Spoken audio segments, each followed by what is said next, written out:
디스크 수액 탈출증과 척추관 협착증이 있으면 가장 힘든 것이 뭐죠? 다리 땡김, 다리 저림감, 다리 이상 감각 등 방사통과 자골신경통이죠. 얼마나 통증이 심하면 어떤 분은 다리를 잘라달라고도 표현을 하십니다. 더 이상 이 통증에서 벗어나고 싶은 분, 이 영상 꼭 보세요.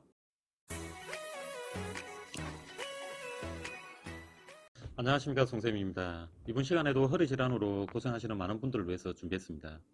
디스크 수액 탈출증이나 척추관 협착증에 의해서 신경이 눌렸을 때 하는 테크닉으로 신경 가동술 또는 신경 프루싱기법이라고 있습니다.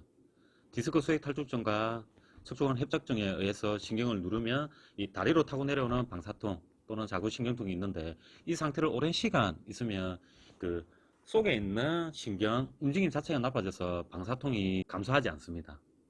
그래서 앞으로 숙이거나 긋거나 할 때 특히 무릎이 잘 펴지지 않고 방사통이 더 증가합니다. 그래서 급성기가 지나면 근력 운동 및 교정 운동도 중요하고 무조건 해야겠지만, 이 신경 자체의 움직임을 만들어주는 신경 움직임 회복 운동을 해주면 훨씬 편안해지는 분들도 상당히 많습니다. 그래서 오늘 알려줄 테니 해보시고, 만약에 통증이 더 증가하면 아직은 할 단계가 아니라고 보셔야 합니다. 일반인들은 신경이 움직이는지 대부분 잘 모르는 분들도 많고, 신경도 근육처럼 탄력이 있는 조직이므로 예를 들어서 팔을 90도로 든 상태에서 손목을 손톱 방향으로 젖히고 목을 손목 방향으로 이렇게 젖혔을 때와 목을 반대쪽으로 젖혔을 때 느낌이 다르죠. 좀 더 시각적으로 보여드리기 위해서 여기 만약에 팔에 있는 정중신경이라고 보시고, 만약에 이렇게 되어 있습니다. 이렇게 되어 있는데 손목을 젖히고 같은 방향으로 이렇게 굽히면 보시는 것처럼 텐션이 약해집니다. 그리고 반대쪽으로 이렇게 젖히면은 보시는 것처럼 이 밴드 정중신경이 탱탱하게 늘어나 있는 모습을 볼 수 있을 겁니다. 그러면 같은 방향으로 했을 때 감각이 약해지고 반대쪽으로 했을 때 감각이 증가하고, 지금 저도 그렇지만 여러분들도 이렇게 한번 테스트를 해보시면은 손가락 끝이 지릿지릿하신 분들 많이 있을 겁니다. 이렇게 당기는 긴장을 줄였다 늘렸다 줄였다 늘렸다 하는 신경이 안에서 움직이게 되는 원리를 이용하는 것이고, 당연히 다리에서 가장 긴 자골신경의 문제로 방사통이 발생하므로 자골신경을 움직임 회복 운동을 시켜주면 상당히 통증 민감도가 떨어집니다. 그래서 디스크 수액 탈출증에 의한 방사통뿐만 아니라 척추관 협착증에 의한 자골신경통에도 아주 효과적인 운동이므로 다리 땡김, 다리 저림감, 발바닥 이상 감각 등이 있는 분들은 누구나 해보시고 통증이 감소하면 이 운동이 자신에게 맞는 운동이므로 꼭 해보세요. 그럼 운동 바로 시작하겠습니다. 첫 번째 동작은 증가된 허리 압박을 줄여서 신경 흐름을 좋게 하는 골반 돌리기 운동으로, 만약에 이 오른쪽 방향으로 방사통이 있다고 가정하고 양쪽 다리를 세운 상태에, 양쪽 무릎을 세운 상태에 이 발과 무릎을 붙인 상태에 왼쪽 방향으로, 통증이 발생하지 않는 방향으로 회전을 시켜주면은 통증이 발생하지 않는 왼쪽으로 골반과 다리를 회전시키는 동작을 20회에서 30회 정도, 통증이 심하게 발생하지 않는 범위까지만, 또는 통증이 발생하지 않는 범위까지만 천천히 해주시면 됩니다. 당연히 이 동작을 하고 나면 이 오른쪽에 나타나는 방사통이, 오른쪽에 있는 다리 땡긴, 다리 증가감 등 방사통과 자골신경 등이 줄어야 합니다.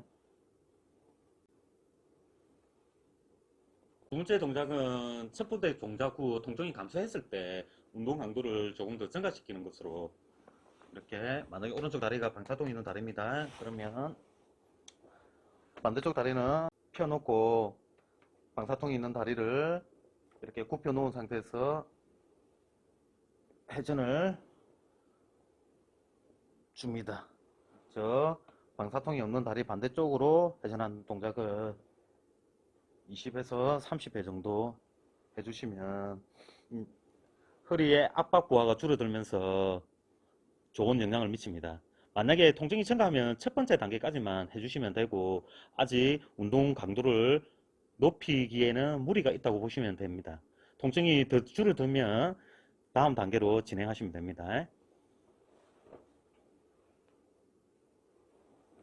세 번째 동작은 옆으로 누운 상태에서 이 방사통이 있는 다리를 굽혔다 폈다 하는 동작을 20회에서 30회 정도 해주시면 긴장된 이 자골신경과 허리 압박이 많이 풀리게 됩니다. 방사통이 있는 분들이 제일 힘들어하는 것이 다리를 펴는 동작이죠. 이렇게 펴는 동작을 하기가 힘들어하죠.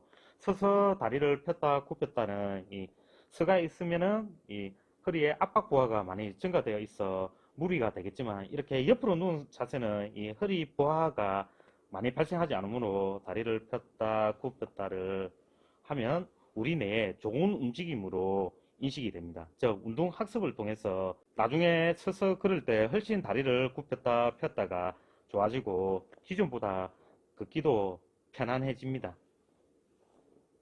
20에서 30회 정도 해주시면 됩니다. 동작은 아주 심플하죠. 네 번째 동작은 앉아서 하는 신경 프루싱 또는 신경 가동술 운동으로 앉은 상태에서 천장을 보면서 방사통 있는 다리, 무릎을 펴고 그 다음에 앞으로 숙이면서 무릎을 굽히는 동작을 20회 하나, 둘, 18, 19, 20 정도 해주시고, 이 동작에서 통증이 줄어들면 이제는 고개를 앞으로 숙이면서 다리를 펴주는 동작을 20회 정도 더 해주시면 됩니다. 이 동작을 했을 때 척추 전체에 있는 척수와 다리에 연결되어 있는 말초신경, 자골신경통이 최대로 늘어나는 동작이 됩니다. 그래서 이렇게 텐션을 줬다 뺐다를 하면은 허리에 있던 염증도 줄어들고 이 빠져나와 있던 수액이 많이 줄어들어 신경의 민감도를 줄여줍니다. 앉아서 하는 신경 푸르싱 운동, 신경 가동술 운동은 이 강도가 이래 좀 땡기는 정도의 강도에서 해주시면 되고, 특히 낮에 이 누울 수 있는 공간이 없는 분들에게 앉아서 할 수 있는 아주 좋은 운동이 될 수 있습니다. 그래서 회사에 있을 때 방사통이 심한 분들은 상당히 효과적이니 오전 오후 각각 1회 이상 해주시면 좋겠습니다. 혹시 현재 허리 디스크와 척추관 협착증에 의한 방사통과 자골신경통이 있어 제 영상을 보시고 계신다면 이 4가지 운동 후 한번 걸어보세요. 평소보다 훨씬 걷는 게 수월해질 겁니다. 꼭 해보세요.